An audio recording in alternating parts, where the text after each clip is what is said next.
Rô đã được ai cả cái mà na mẹ na nhu à cái ta nhớ chút chúng cha giàu gượng rô đã yêu cả yêu chỉ cả vui cả nhẹ mà đồ gì cả nguê tan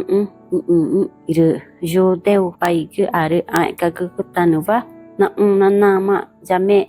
cả na nhu à cái ta na nhớ chút chúng cha giàu gượng cả nhẹ của mà nhẹ mà na ine go rồi nương mà cứ ga nhẹ mà ai cả cứ rồi ta na ta ai cứ rồi jo da na dinheiro ni ina ag rồi nhẹ của mà ina na cứ ga jo da ga na cả na da cả ga nhu à cứ nữa na tao cha ga na đúng ghê chita nhẹ chút chúng giờ giàu gương